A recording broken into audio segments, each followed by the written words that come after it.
اعوذ باللہ من الشیطان الرجیم بسم اللہ الرحمن الرحیم۔ حضرت عمر رضی اللہ تعالیٰ عنہ کا قصہ۔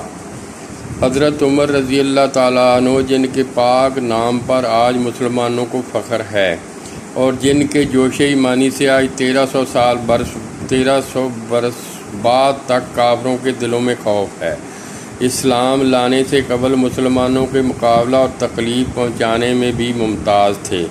نبی اکرم صلی اللہ علیہ وسلم کے قتل کے در پہ رہتے تھے۔ ایک روز کفار نے مشورہ کی کمیٹی قائم کی جو محمد صلی اللہ علیہ وسلم کو قتل کر دے۔ عمر نے کہا میں کروں گا۔ لوگوں نے کہا کہ بے شک تم ہی کر سکتے ہو۔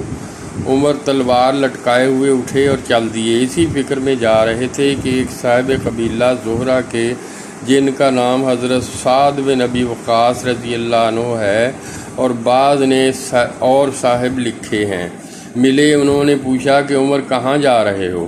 کہنے لگے کہ محمد صلی اللہ علیہ وسلم کے قتل کی فکر میں ہوں۔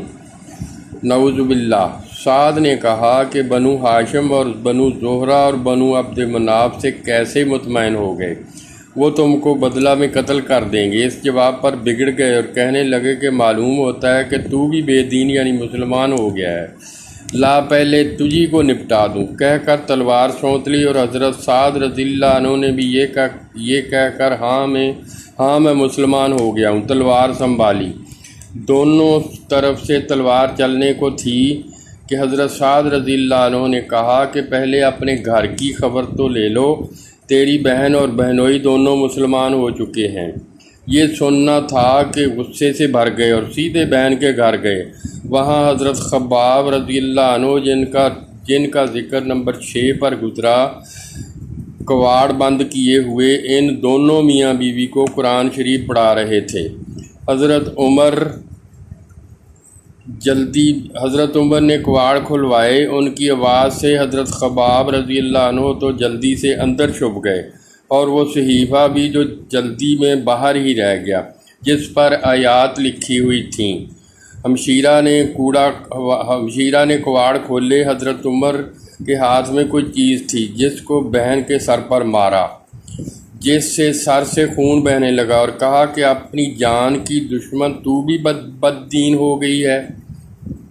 اس کے بعد گھر میں آئے اور پوچھا کہ کیا کر رہے تھے اور یہ آواز کس کی تھی؟ بہنوئی نے کہا کہ ایک بات چیت کر رہے تھے۔ کہنے لگے کیا تم نے اپنے دین کو چھوڑ کر دوسرا دین اختیار کر لیا ہے؟ بہنوئی نے کہا کہ اگر دوسرا دین حق ہو تب یہ سننا تھا کہ ان کی داڑھی پکڑ کر کھینچی اور بے تحاشا ٹوٹ پڑے اور زمین پر گرا کر خوب مارا۔ بہن نے چھڑانے کی کوشش کی تو ان کے منہ پر ایک تماچا اس زور سے مارا کہ خون نکل آیا۔ وہ بھی آخر عمر ہی کی بہن تھی۔ کہنے لگی کہ عمر ہم کو اس وجہ سے مارا جاتا ہے کہ ہم مسلمان ہو گئے ہیں۔ بے شک ہم مسلمان ہو گئے ہیں، جو تو اس سے ہو سکے تو کر لے۔